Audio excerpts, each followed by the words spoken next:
जप आद सच जुगाद सच है भी सच नानक होसी भी सच।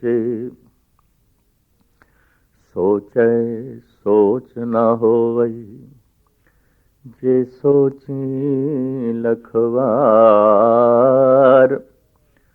चुपै चुप न होवई जे लाहे रहाल उतार। भुखया भुख ना उतरी जे बन्ना पुरिया भार। सहज सियाणपा लख होए ਤਾਂ ਇੱਕ ਨਾ ਚੱਲੇ ਨਾਲ। ਕਿਉ ਸਚਿਆਰਾ ਹੋਈਐ ਕਿਉ ਕੂੜੇ ਟੁੱਟੇ ਪਾਲ। ਹੁਕਮ ਰਜਾਈ ਚੱਲਣਾ ਨਾਨਕ ਲਿਖਿਆ ਨਾਲ। ਧੰਨ ਗੁਰੂ ਨਾਨਕ ਦੇਵ ਜੀ ਮਹਾਰਾਜ ਦੀ ਪਹਿਲੀ ਲੰਬੀ ਬਾਣੀ ਦਾ ਨਾਮ ਜਪ ਹੈ। ਧੰਨ ਗੁਰੂ ਗ੍ਰੰਥ ਸਾਹਿਬ ਜੀ ਮਹਾਰਾਜ ਦੀ ਪਹਿਲੀ ਬਾਣੀ ਦਾ ਨਾਮ ਜਪ ਹੈ। ਇੱਕ ਓੰਕਾਰ ਤੋਂ ਲੈ ਕੇ ਗੁਰਪ੍ਰਸਾਦ ਤੱਕ ਇਹ ਧੰਨ ਗੁਰੂ ਗ੍ਰੰਥ ਸਾਹਿਬ ਜੀ ਮਹਾਰਾਜ ਦਾ ਮੰਗਲਾਚਰਨ ਹੈ। ਜਪਜੀ ਸਾਹਿਬ ਦਾ ਮੰਗਲਾਚਰਨ ਹੈ। ਸਾਰੇ ਗੁਰੂ ਗ੍ਰੰਥ ਸਾਹਿਬ ਜੀ ਮਹਾਰਾਜ ਦੇ ਵਿੱਚ ਇਹ ਮੰਗਲਾਚਰਨ ਵੱਡੇ ਰੂਪ ਦੇ ਵਿੱਚ ਗਾਲਬਨ 33 ਦਫਾ ਆਇਆ ਹੈ ਔਰ ਛੋਟੇ ਰੂਪ ਵਿੱਚ ਸੈਂਕੜੇ ਦਫਾ ਆਇਆ ਹੈ। ਭਾਰਤੀ ਧਾਰਮਿਕ ਦੁਨੀਆ ਦੀ ਆਪਣੀ ਇੱਕ ਪਰੰਪਰਾ ਰਹੀ ਹੈ।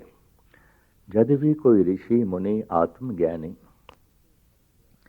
ਕਿਸੇ ਧਰਮ ਗ੍ਰੰਥ ਦੀ ਰਚਨਾ ਕਰਦਾ ਸੀ तो मंगलाचरण वो लाजमी करता ਸੀ और अक्सर मंगलाचरण सरस्वती ਦਾ ही ਹੁੰਦਾ ਸੀ। चली आ रही एक धारणा है कि सिद्धि दाता गणेश है और बुद्धि दाता सरस्वती है।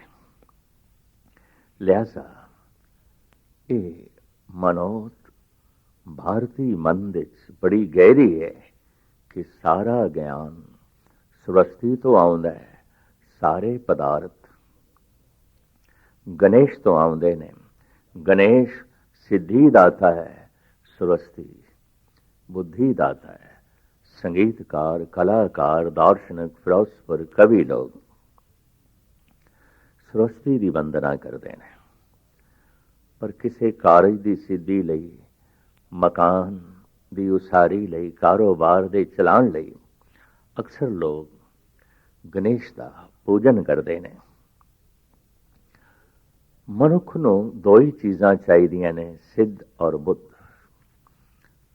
ਪਦਾਰਥ ਔਰ ਗਿਆਨ। ਅਗਰ ਪਦਾਰਥ ਪ੍ਰਮਾਤਮਾ ਤੋਂ ਬਿਨਾਂ ਵੀ ਪ੍ਰਾਪਤ ਹੋ ਸਕਦਾ ਹੈ ਤੇ ਗਿਆਨ ਵੀ ਪ੍ਰਮਾਤਮਾ ਤੋਂ ਬਿਨਾਂ ਪ੍ਰਾਪਤ ਹੋ ਸਕਦਾ ਹੈ ਤਾਂ ਫਿਰ ਪ੍ਰਮਾਤਮਾ ਤੋਂ ਕੁਝ ਵੀ ਨਾ ਹੋਇਆ। ਅਗਰ ਪੂਰਾ ਦਿਨ ਕਿਸੇ ਦੀਵੇ ਨਾਲ ਵੀ ਹੋ ਸਕਦਾ ਹੈ ਤਾਂ ਸੂਰਜ ਦੀ ਤੇ ਲੋੜ ਹੀ ਨਹੀਂ ਹੈ। ਔਰ ਇਸੇ ਤਰੀਕੇ ਦੇ ਨਾਲ ਕਿਸੇ ਇੱਕ ਵਿਅਕਤੀ ਤੋਂ ਹੀ, ਚਾਹੇ ਉਹ ਦੇਵਤਾ ਹੈ, ਪਦਾਰਥਾਂ ਦੀ ਪੂਰਤੀ ਹੋ ਸਕਦੀ ਹੈ ਤਾਂ ਪਰਮਾਤਮਾ ਦੀ ਤੇ ਫਿਰ ਲੋੜ ਵੀ ਨਹੀਂ ਹੈ। ਗੁਰਮਤਿ ਦਾ ਜ਼ਮਾਨਾ ਆਇਆ, आपने ऐलानिया किया सिद्ध ते बुद्ध परमात्मा तो प्राप्त होंदी है।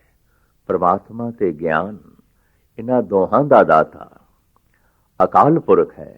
तो धन गुरु नानक देव जी महाराज मंगलाचरण भी परमात्मा दा करदे ने। एक ओंकार तो लैके गुरप्रसाद तक ये मंगलाचरण है। परमात्मा दा मंगल है, ईश्वर दा मंगल है, ईश्वर दी उपमा है और सब कुछ दा ਉਹੀ ਦਾਤਾ ਹੈ। ਧੰਨ ਗੁਰੂ ਗੋਬਿੰਦ ਸਿੰਘ ਜੀ ਮਹਾਰਾਜ ਤੇ ਇੱਥੇ ਤੱਕ ਕਹਿੰਦੇ ਨੇ, ਮੈਂ ਨਾ ਗਣੇਸ਼ ਹੈ ਪ੍ਰਥਮ ਮਨਾਉ, ਕਿਸ਼ਨ ਬਿਸ਼ਨ ਕਬ ਹੋ ਨਹੀਂ ਧਿਆਉ, ਕਾਨ ਸੁਨੇ ਪਹਿਚਾਨ ਨ ਤਿਨ ਸੋ, ਲਿਵ ਲਾਗੀ ਮੋਰੀ ਪਗ ਇਨਸੋ। ਇਹ ਸਾਰੀਆਂ ਦਾਤਾਂ ਉਸੇ ਇੱਕ ਦਾਤੇ ਦੇ ਹੱਥ 'ਚ ਨੇ। ਦਾਤੇ ਦਾਤ ਰਖੀ ਹੱਥ ਆਪਣੇ, ਜਿਸ ਭਾਵੇ ਸੋ ਦੇ। ਗੁਰੂ ਨਾਨਕ ਦੇਵ ਜੀ ਮਹਾਰਾਜ ਐਲਾਨੀਆਂ ਕਹਿੰਦੇ ਨੇ, ਭਾਈ ਰੇ ਮਤ ਕੋਈ ਜਾਣੋ, ਅਵਰ ਕਿਸੀ ਕੇ ਕਿਛ ਹਾਥ ਹੈ, ਸਭ ਕਰੇ ਕਰਾਇਆ, ਜਰਾ ਮਰਾ ਤਾਪ ਸਿਰਤ ਸਾਪ, ਸਭ ਹਰ ਕੇ ਵਸ ਹੈ, ਲਾਗ ਸਕੇ ਨਾ ਬਿਨ ਹਰ ਕੇ ਲਾਇਆ। ਤੋ ਮੰਗਲਾ ਚਰਨ ਅਕਾਲ ਪੁਰਖ ਦਾ ਹੈ, ਪਰਮਾਤਮਾ ਦਾ ਹੈ। ਇਹ ਮੰਗਲਾ ਚਰਨ ਇੱਕ ਓੰਕਾਰ ਤੋਂ ਆਰੰਭ ਹੋ ਕੇ ਪ੍ਰਸਾਦ ਤੇ ਸਮਾਪਤ ਹੁੰਦਾ ਹੈ। ਪ੍ਰਸਾਦ ਤੋਂ ਬਾਅਦ ਦੋ ਡੰਡੀਆਂ ਨੇ, ਦੋ ਡੰਡੀਆਂ ਦਾ, ਦੋ ਲਾਈਨਾਂ ਦਾ, ਦੋ ਲਕੀਰਾਂ ਦਾ। ਇਹ ਮਤਲਬ ਹੈ ਕਿ ਇੱਕ ਸੈਂਟੈਂਸ ਪੂਰਾ ਹੋ ਗਿਆ, ਇੱਕ ਵਾਕ ਪੂਰਾ ਹੋ ਗਿਆ। ਅੱਗੋਂ ਜਪ ਹੈ। ਜਪ ਦੇ ਪਹਿਲੇ ਵੀ ਦੋ ਡੰਡੀਆਂ ਨੇ, ਬਾਅਦ ਵਿੱਚ ਵੀ ਦੋ ਡੰਡੀਆਂ ਨੇ। ਭਾਵ ਜਪ ਨਾ ਉੱਪਰ ਸੰਬੰਧਿਤ ਹੈ ਮੰਗਲਾ ਚਰਨ ਨਾਲ, ਨਾ ਥੱਲੇ, ਸਿਰਫ ਬਾਣੀ ਦਾ ਨਾਮ ਹੈ। ਜੈਸੇ 12 ਮਾਹ ਬਾਣੀ ਦਾ ਨਾਮ ਹੈ, ਸੁਖਮਨੀ ਬਾਣੀ ਦਾ ਨਾਮ ਹੈ। ਸਤਿਕਾਰ ਵਜੋਂ ਅਸੀਂ ਸੁਖਮਨੀ ਸਾਹਿਬ ਕਹਿੰਦੇ ਹਾਂ। ਤੋ ਬਾਣੀ ਦਾ ਨਾਮ ਹੈ ਸੁਖਮਨੀ, ਬਾਣੀ ਦਾ ਨਾਮ ਹੈ ਸਿੱਧ ਗੋਸ਼ਟ, ਪੱਠਾਂ ਦੇ ਸੋਈਏ, ਗਾਥਾ, ਹੁਨੇ ਛੰਦ। ਇਹ ਬਾਣੀਆਂ ਦੇ ਅਲੱਗ-ਅਲੱਗ ਨਾਮ ਨੇ। ਤੋ ਪਹਿਲੀ ਬਾਣੀ ਧੰਨ ਗੁਰੂ ਗ੍ਰੰਥ ਸਾਹਿਬ ਜੀ ਮਹਾਰਾਜ ਦੀ ਪਹਿਲੀ ਬਾਣੀ, ਜੋ ਧੰਨ ਗੁਰੂ ਨਾਨਕ ਦੇ ਕੰਠ ਤੋਂ ਪ੍ਰਗਟ ਹੋਈ, ਉਸ ਬਾਣੀ ਦਾ ਨਾਮ ਜਪ ਹੈ। ਅੱਗੇ ਸ਼ਲੋਕ ਹੈ, ਆਦ ਸੱਚ ਜੁਗਾਦ ਸੱਚ ਹੈ ਵੀ ਸੱਚ, ਨਾਨਕ ਹੋਸੀ ਵੀ ਸੱਚ। ਇਹਨੂੰ ਸ਼ਲੋਕ ਦੇ ਰੂਪ ਵਿੱਚ ਧੰਨ ਗੁਰੂ ਅਰਜਨ ਦੇਵ ਜੀ ਮਹਾਰਾਜ ਨੇ ਬਕਾਇਦਾ ਸੁਖਮਨੀ ਸਾਹਿਬ ਦੇ ਦਰਜ ਕੀਤਾ ਹੈ। ਸ਼ਲੋਕ ਆਦ ਸੱਚ ਜੁਗਾਦ ਸੱਚ ਹੈ ਵੀ ਸੱਚ, ਨਾਨਕ ਹੋਸੀ ਵੀ ਸੱਚ। ਜੋ ਕਾਵਿ ਸ਼ੈਲੀ ਨੂੰ ਸਮਝਦੇ ਨੇ ਉਹਨਾਂ ਨੂੰ ਇੱਕਦਮ ਪਤਾ ਚੱਲ ਜਾਂਦਾ ਹੈ, ਇਹ ਸ਼ਲੋਕ ਹੈ, ਇਹ ਦੋਹਾ ਹੈ, ਇਹ ਪਦਾ ਹੈ, ਔਰ ਇਹ ਛੰਦ ਹੈ, ਇਹ ਕਵਿਤ ਹੈ, ਇਹ ਸਵਈਆ ਹੈ। ਜੈਸੇ ਉਰਦੂ ਫਾਰਸੀ ਸ਼ਾਇਰੀ ਦੇ ਵਿੱਚ ਗਜ਼ਲ ਹੈ, ਨਜ਼ਮ ਹੈ, ਕਿੱਤਾ ਹੈ, ਰਵਾਈ ਹੈ, ਹੂ ਬਹੂ ਇਸੇ ਤਰ੍ਹਾਂ ਸਾਡੇ ਦੇਸ਼ ਦੀ ਕਾਵਿ ਸ਼ੈਲੀ ਵਿੱਚ ਤਰ੍ਹਾਂ ਤਰ੍ਹਾਂ ਦੇ ਪਦੇ ਨੇ, ਔਰ ਬਕਾਇਦਾ ਗੁਰੂ ਗ੍ਰੰਥ ਸਾਹਿਬ ਜੀ ਮਹਾਰਾਜ ਦੇ ਵਿੱਚ ਆਏ ਨੇ। ਦੋ ਪਦਾ, ਤ੍ਰਿਪਦਾ, ਚੌਪਦਾ, ਪੰਚਪਦਾ, ਅਸ਼ਟਪਦੀਆਂ ਤੱਕ ਤਰ੍ਹਾਂ ਤਰ੍ਹਾਂ ਦੇ ਛੰਦ ਨੇ, ਦੋਹੇ ਨੇ, ਸ਼ਲੋਕ ਨੇ, ਕਵਿਤ ਨੇ, ਸਵਈਏ ਨੇ, ਪੌੜੀਆਂ ਨੇ। ਇਹ ਧੰਨ ਗੁਰੂ ਗ੍ਰੰਥ ਸਾਹਿਬ ਜੀ ਮਹਾਰਾਜ ਦੇ ਅੰਦਰ ਕਵਿਤਾ ਦੇ ਇਹ ਸਾਰੇ ਅੰਗ ਮਿਲਦੇ ਨੇ। ਪਰਮਾਤਮਾ ਮਹਾਨ ਕਲਾਕਾਰ ਹੈ। ਜਦ ਵੀ ਕਿਸੇ ਦੀ ਸੁਰਤ ਉਸ ਪ੍ਰਭੂ ਨਾਲ ਜੁੜਦੀ ਹੈ ਤਾਂ ਉਹ ਵੀ ਮਹਾਨ ਕਲਾਕਾਰ ਹੋ ਜਾਂਦਾ ਹੈ। ਸੰਗੀਤ ਉਸ ਦੀਆਂ ਗਹਿਰਾਈਆਂ ਚੋਂ ਨਿਕਲਦਾ ਹੈ, ਕਵਿਤਾ ਉਸ ਦੇ ਰੋਮ ਰੋਮ ਦੇ ਚੋਂ ਨਿਕਲਦੀ ਹੈ, ਗਿਆਨ ਉਸ ਦੇ ਹਰ ਬੋਲ ਦੇ ਚ ਆਉਂਦਾ ਹੈ, ਨਾਮ ਰਸ ਉਸ ਦੇ ਰੋਮ ਰੋਮ ਦੇ ਚ ਆਉਂਦਾ ਹੈ। ਤੋ ਧੰਨ ਗੁਰੂ ਨਾਨਕ ਦੇਵ ਜੀ ਮਹਾਰਾਜ ਜੋ ਪਹਿਲੀ ਬਾਣੀ ਆਪਣੇ ਕੰਠ ਤੋਂ ਉਚਾਰਨ ਕਰਦੇ ਨੇ, ਉਸ ਦਾ ਨਾਮ ਜਪ ਹੈ। ਸ਼ਲੋਕ ਇਹ ਜਪਜੀ ਸਾਹਿਬ ਦਾ ਪਹਿਲਾ ਸ਼ਲੋਕ ਹੈ। ਇੱਕ ਅਖੀਰ ਦੇ, ਇੱਕ ਪਹਿਲੇ। ਅਖੀਰਲੇ ਸ਼ਲੋਕ ਦੇ ਉੱਤੇ ਲਿਖਤੀ ਹੈ ਸ਼ਲੋਕ, ਪਹਿਲੇ ਸ਼ਲੋਕ ਦੇ ਉੱਤੇ ਲਿਖਤੀ ਨਹੀਂ ਹੈ। ਲੇਕਿਨ ਕਵਿਤਾ ਨੂੰ ਸਮਝਣ ਵਾਲੇ ਇੱਕਦਮ ਸਮਝਦੇ ਨੇ ਇਹ ਸ਼ਲੋਕ ਹੈ, ਆਦ ਸੱਚ ਜੁਗਾਦ ਸੱਚ ਹੈ ਵੀ ਸੱਚ, ਨਾਨਕ ਹੋਸੀ ਵੀ ਸੱਚ। ਸੰਸਕ੍ਰਿਤ ਦਾ ਜੋ ਸੱਤ ਹੈ, ਪੰਜਾਬੀ ਵਿੱਚ ਉਹ ਸੱਚ ਆਖਿਆ ਜਾਂਦਾ ਹੈ, ਉਰਦੂ ਵਿੱਚ ਉਹ ਸੱਚ ਆਖਿਆ ਜਾਂਦਾ ਹੈ। ਉਸ ਈਸ਼ਵਰ ਨੂੰ ਭਾਰਤ ਦੇ ਮਨੀਸ਼ ਨੇ ਸੱਤ ਕਰਕੇ ਆਖਿਆ। ਉਹ ਸੱਤ ਹੈ, ਸਦੀਵੀ ਹੈ। ਇਸ ਵਾਸਤੇ ਜਿੱਥੇ ਬੈਠ ਕੇ ਉਸ ਪਰਮਾਤਮਾ ਦੀ ਵਿਚਾਰ ਹੋਵੇ, ਕੀਰਤਨ ਹੋਵੇ, ਅਸੀਂ ਉਸ ਨੂੰ ਸਤਸੰਗ ਕਹਿੰਦੇ ਹਾਂ। ਉਹਨਾਂ ਪੁਰਖਾਂ ਦਾ ਇਕੱਠ ਜੋ ਸਤ ਦੀ ਸੰਗਤ ਕਰਨ ਆਏ ਨੇ, ਸਤ ਨਾਲ ਸੰਗ ਕਰਨਾ ਚਾਹੁੰਦੇ ਨੇ। ਸਤ ਈਸ਼ਵਰ ਆਦਿ ਸੱਚ, ਉਹ ਆਦਿ ਹੈ, ਸੰਸਾਰ ਦਾ ਆਦ ਹੈ, ਜਗਤ ਦਾ ਆਦ ਹੈ। ਉਹ ਮੂਲ ਹੈ, ਉਹ ਜੋ ਸੱਚ ਹੈ, ਆਦਿ ਹੈ। ਜੁਗਾਦ ਸੱਚ, ਉਸ ਸਮੇਂ ਤੋਂ ਵੀ ਪਹਿਲੇ, ਅਜੇ ਯੁਗਾਂ ਦੀ ਬਣਤਰ ਆਰੰਭ ਨਹੀਂ ਹੋਈ ਸੀ,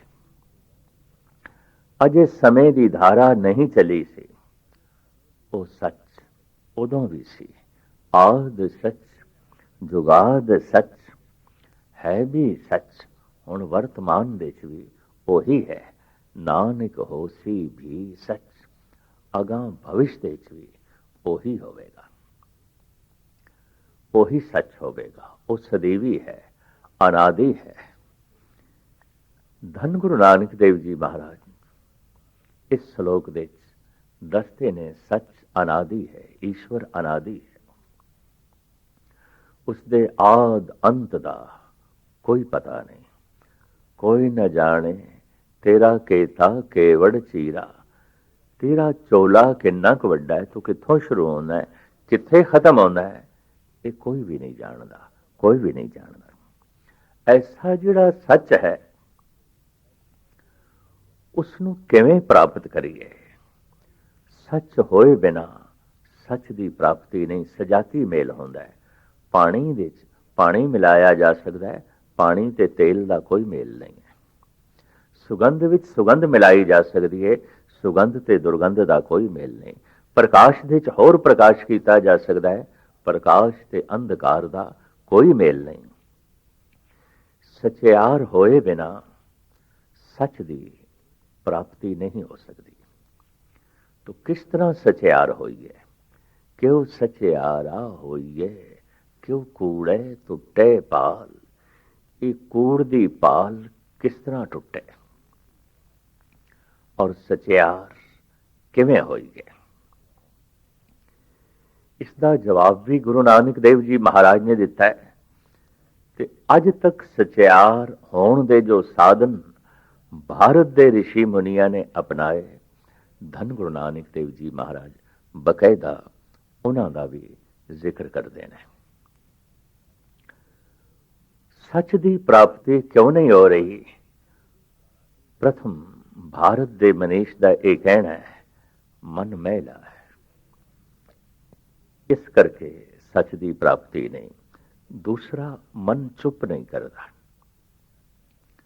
ये सुनता ही नहीं, ये श्रोता बनता ही नहीं, बोली जाता है, बोली जाता है, बोली जाता है। तीसरा, मन कदी तृप्त नहीं होता, रजदा ही नहीं। और चौथा, मन इको ही गलती बार बार करता है, बार बार करता है, बार बार करता है। ये कारण सामने आए कि सच की प्राप्ति क्यों नहीं? मन मैला है, मन चुप नहीं करता, मन तृप्त नहीं होता और मन इको ही गलती बार बार करी जाता है, बार बार करी जाता है। तो इसका जो समाधान लभ्या, भारत दे ऋषि मुनिया ने तीर्थां दे इशनान नाल मन की मैल धुल जाएगी। पर प्रथम सवाल पैदा होता है, मन की मैल की है? मैल ये पाप मनते ने, ते पाप 10 मनते ने। 3 पाप मन दे, 3 पाप तन दे, 4 पाप बाणी दे, रसना दे। मिथ्या बोलना, फिक्का बोलना, कौड़ा बोलना और व्यर्थ बोलना, ये बाणी दे 4 दोख मन्ने गए, पाप मन्ने गए। फिक्का बोलना, कौड़ा बोलना, मिथ्या बोलना, व्यर्थ बोलना। मन दे 3 पाप ये मन्ने गए, किसी दे तन बारे बुरा सोचना, किसी दे धन बारे बुरा सोचना और किसी दे माल असबाब बारे बुरा सोचना, किसी दे धन ਨੂੰ ਖੋਣ ਦੀ ਇੱਛਾ, ਕਿਸੇ ਦੀ ਇੱਜ਼ਤ ਨੂੰ ਲੁੱਟਣ ਦੀ ਇੱਛਾ ਔਰ ਕਿਸੇ ਦੀ ਜਾਨ ਨੂੰ ਖੋਣ ਦੀ ਇੱਛਾ, ਐਸੀ ਜਿਹੜੀ ਸੋਚਣੀ ਹੈ ਇਹ ਮਨ ਦਾ ਪਾਪ ਹੈ। ਪਰ ਕਿਸੇ ਦਾ ਧਨ ਖੋ ਲੈਣਾ, ਕਿਸੇ ਦੀ ਜਾਨ ਖੋ ਲੈਣੀ, ਕਿਸੇ ਦੀ ਇੱਜ਼ਤ ਖੋ ਲੈਣੀ, ਇਹ ਤਿੰਨ ਪਾਪ ਤਨ ਦੇ ਨੇ, ਤਿੰਨ ਪਾਪ ਮਨ ਦੇ ਨੇ, ਚਾਰ ਪਾਪ ਜ਼ਬਾਨ ਦੇ ਨੇ। ਜੀਵਨ ਭਰ ਚੁੱਕੇ ਪਾਪ ਰਿਪੀਟ ਹੁੰਦੇ ਰਹਿੰਦੇ ਨੇ, ਦੁਹਰਾਏ ਜਾਂਦੇ ਨੇ ਬਾਰ-ਬਾਰ, ਤਾਂ ਇਹ ਲੱਖਾਂ ਕਰੋੜਾਂ ਪਾਪ ਹੋ ਜਾਂਦੇ ਨੇ। ਕਿਉਂਕਿ ਮਨੁੱਖ ਮਿੱਥਿਆ ਇੱਕ ਦਫਾ ਨਹੀਂ ਬੋਲਦਾ, ਰੋਜ਼-ਰੋਜ਼ ਬੋਲਦਾ ਹੈ। ਮਨੁੱਖ ਕੋੜਾ ਇੱਕ ਦਿਨ ਨਹੀਂ ਬੋਲਦਾ, ਜੀਵਨ ਭਰ ਬੋਲਦਾ ਹੈ। ਮਨੁੱਖ ਵਿਅਰਥ ਵੀ ਸਾਰੀ ਜ਼ਿੰਦਗੀ ਬੋਲਦਾ ਹੈ ਔਰ ਮਨੁੱਖ ਫਿੱਕਾ ਵੀ ਸਾਰੀ ਜ਼ਿੰਦਗੀ ਬੋਲਦਾ ਹੈ। ਇਸੇ ਤਰੀਕੇ ਨਾਲ ਮਨ ਤੇ ਤਨ ਦੇ ਤਲ ਤੇ ਵੀ ਇਹ ਪਾਪ ਦੁਹਰਾਏ ਜਾਂਦੇ ਨੇ। ਤਾਂ ਇਹ ਲੱਖਾਂ ਕਰੋੜਾਂ ਬਣ ਜਾਂਦੇ ਨੇ, ਕਿਉਂਕਿ ਮਨ ਦੇ ਤਲ ਦੇ ਇਹ ਪਾਪ ਸਮਾਜ ਤੇ ਕਾਨੂੰਨ ਦੀ ਪਕੜ ਤੋਂ ਵੀ ਬਾਹਰ ਆਉਂਦੇ ਨੇ। ਇਸ ਵਾਸਤੇ ਮਨ ਦੇ ਦੋਖ ਵੱਧਦੇ ਹੀ ਜਾਂਦੇ ਨੇ, ਵੱਧਦੇ ਹੀ ਜਾਂਦੇ ਨੇ। ਮਨ ਬੁਰਾ ਸੋਚੀ ਜਾਂਦਾ ਹੈ ਕਿਸੇ ਦੀ ਜਾਨ ਬਾਰੇ, ਕਿਸੇ ਦੀ ਇੱਜ਼ਤ ਬਾਰੇ ਔਰ ਕਿਸੇ ਦੀ ਧਨ ਤੇ ਸੰਪਦਾ ਬਾਰੇ। ਤਾਂ ਇਸ ਤਰ੍ਹਾਂ ਇਹ 10 ਦੋਖ ਨੇ। ਐਸਾ ਖਿਆਲ ਸੀ ਭਾਰਤ ਦੇ ਮਨੀਸ਼ ਦਾ ਕਿ ਤੀਰਥਾਂ ਦੇ ਇਸ਼ਨਾਨ ਕਰਨ ਦੇ ਨਾਲ ਇਹ 10 ਪਾਪ ਧੁੱਲ ਜਾਂਦੇ ਨੇ।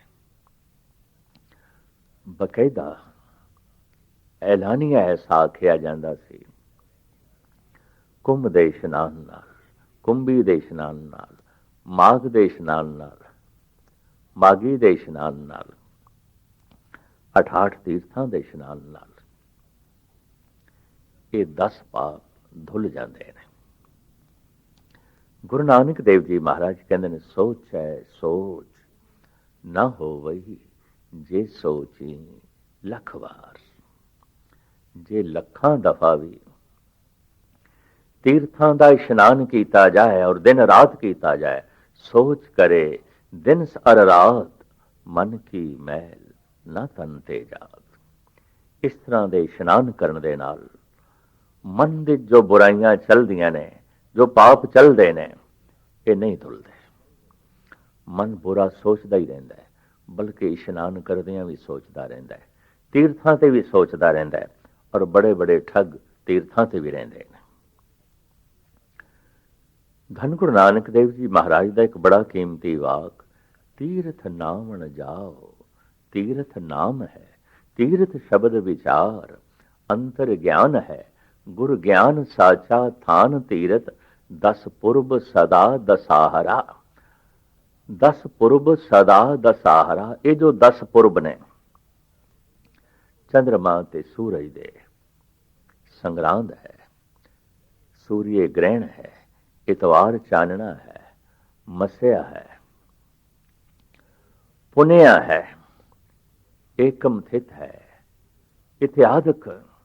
ਇਹ ਜੋ 10 ਪੁਰਬ ਨੇ, ਇਹਨਾਂ ਦੇ ਇਸ਼ਨਾਨ ਕਰਨ ਨਾਲ, ਤੀਰਥਾਂ ਤੇ ਇਸ਼ਨਾਨ ਕਰਨ ਨਾਲ 10 ਪਾਪ ਧੁੱਲ ਜਾਂਦੇ ਨੇ। ਸਾਹਿਬ ਕਹਿੰਦੇ ਨੇ, ਗੁਰੂ ਗਿਆਨ ਸਾਚਾ ਥਾਨ ਤੀਰਥ, 10 ਪੁਰਬ ਸਦਾ ਦਸਾਹਰਾ। ਗੁਰੂ ਦਾ ਗਿਆਨ ਤੇ ਪ੍ਰਭੂ ਦਾ ਨਾਮ ਹੀ ਸੱਚਾ ਤੀਰਥ ਹੈ ਔਰ ਇਹੀ 10 ਪੁਰਬ ਨੇ ਔਰ ਇਸੇ ਨਾਲ ਹੀ ਪਾਪ ਧੁੱਲਦੇ ਨੇ, 10 ਦੋਖ ਧੁੱਲਦੇ ਨੇ। ਮਨ ਬੁਰਾ ਸੋਚਣੋਂ ਹਟ ਜਾਂਦਾ ਹੈ, ਤਨ ਬੁਰਾ ਕਰਦਾ ਨਹੀਂ ਔਰ ਰਸਨਾ ਤੋਂ ਮਿੱਠੇ ਹੀ ਬੋਲ ਨਿਕਲਦੇ ਨੇ। ਮਿੱਠ ਬੋਲੜਾ ਜੀ ਹਰ ਸੱਜਣ ਸੁਆਮੀ ਮੋਰਾ। ਤੋ ਧੰਨ ਗੁਰੂ ਨਾਨਕ ਦੇਵ ਜੀ ਮਹਾਰਾਜ ਕਹਿੰਦੇ ਨੇ, ਤੀਰਥਾਂ ਦੇ ਇਸ਼ਨਾਨ ਕਰਨ ਨਾਲ ਪਾਪਾਂ ਦੀ ਮੈਲ ਮਨ ਤੋਂ ਨਹੀਂ ਧੁੱਲਦੀ। ਸੋਚੈ ਸੋਚ ਨਾ ਹੋਵਈ ਜੇ ਸੋਚੀ ਲੱਖ ਵਾਰ।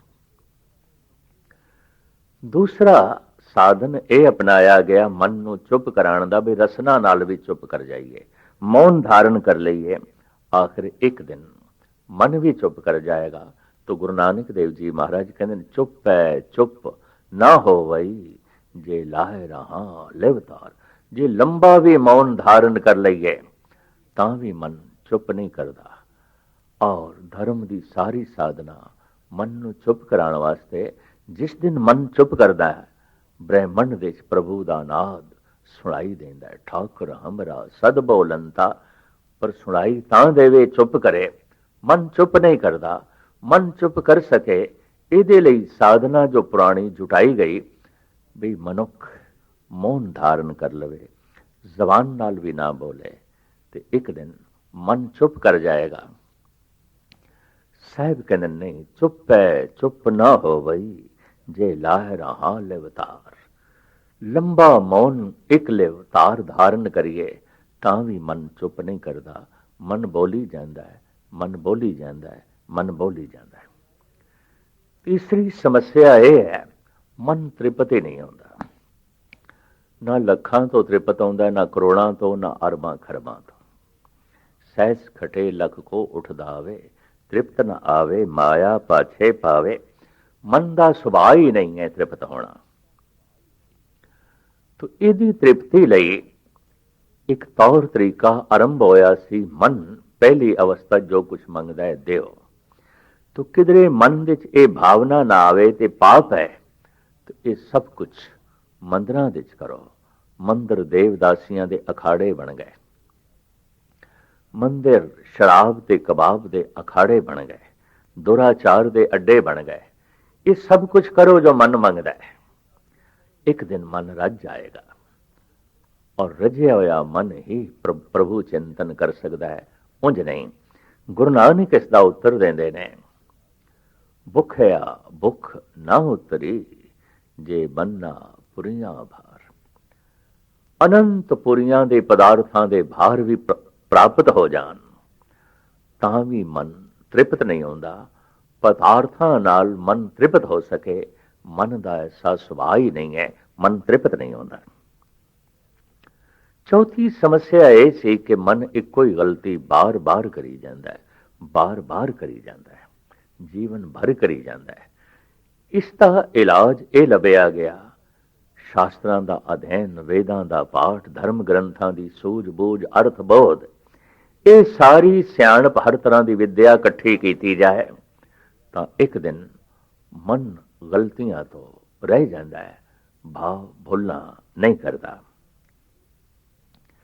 ਸਾਹਿਬ ਕਹਿੰਦੇ ਨੇ, ਸਹਿਜ ਸਿਆਣਪਾਂ ਲੱਖ ਹੋਏ ਤਾਂ ਇੱਕ ਨਾ ਚੱਲੇ ਨਾਲ। ਇਸ ਤਰ੍ਹਾਂ ਦੀ ਵਿੱਦਿਆ, ਇਸ ਤਰ੍ਹਾਂ ਦੀ ਸਿਆਣਪ ਇੱਕ ਨਹੀਂ, ਲੱਖਾਂ ਤਰ੍ਹਾਂ ਦੀ ਇਕੱਠੀ ਕੀਤੀ ਜਾਏ। ਜਦ ਕਿ ਕਹਿੰਦੇ ਨੇ ਵਿੱਦਿਆ 64 ਪ੍ਰਕਾਰ ਦੀ ਹੈ, ਮਹਾਰਾਜ ਕਹਿੰਦੇ ਲੱਖਾਂ ਤਰ੍ਹਾਂ ਦੀ ਕੀਤੀ ਜਾਏ।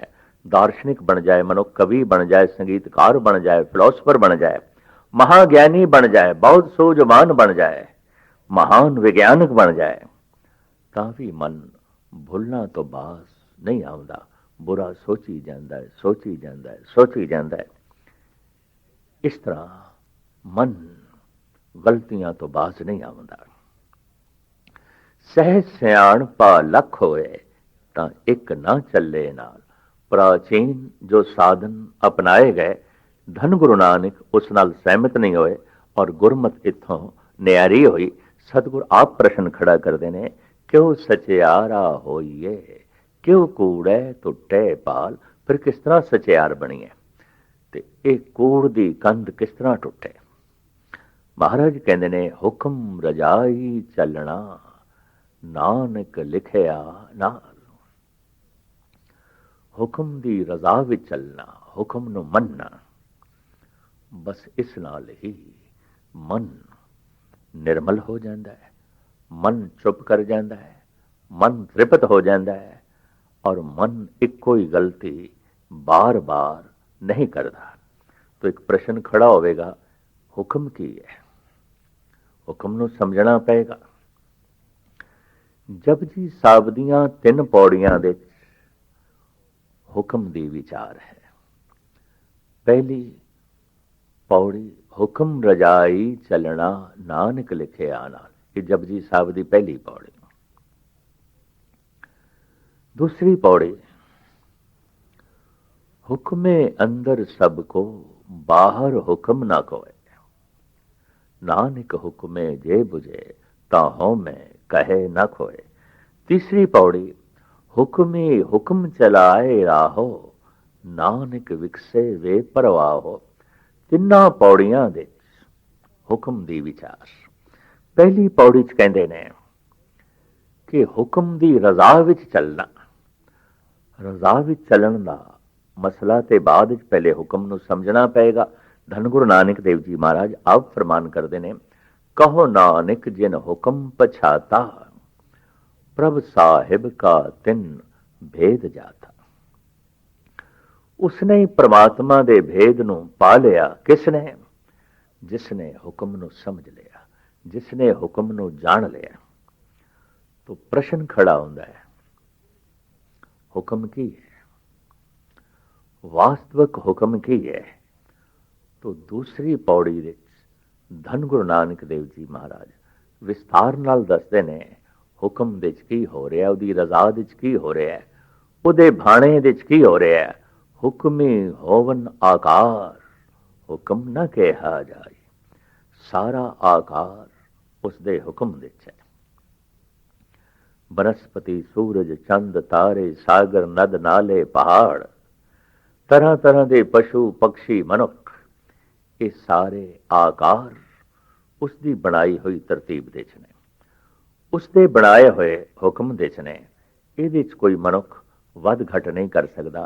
ये उसे दा अगम्य हुक्म है। जिथे सूरज उसकी हुक्म नाल बनया ते चल रहा है, उत्थे साडी काया भी उसके हुक्म नाल है। जैसे असी मकान बनाते हाँ तो मकान तो पुछते नहीं तू बनना भी चाहना है कि नहीं, तेरा रंग कैसा करिए, बारियां कित्थे लाइए, दरवाजे कित्थे लाइए। असी ऐसा मकान तो पुछते नहीं। परमात्मा भी साथों नहीं पुछता तू जमना भी चाहना है कि नहीं, तू मरना भी चाहना है कि नहीं, तेरा रंग कैसा होवे, रूप कैसा होवे, नैन नक्श कैसे होवन। इस सब कुछ दे परमात्मा का अपना ही चुनाव है, साडा चुनाव नहीं है। लिहाजा आकार सारे दा सारा परमात्मा की रज़ा विच है। उहदी रज़ा अनुसार ही बनया है, उहदी समझ अनुसार ही बनया है। हुक्मी होवन आकार हुक्म न कहा जाए।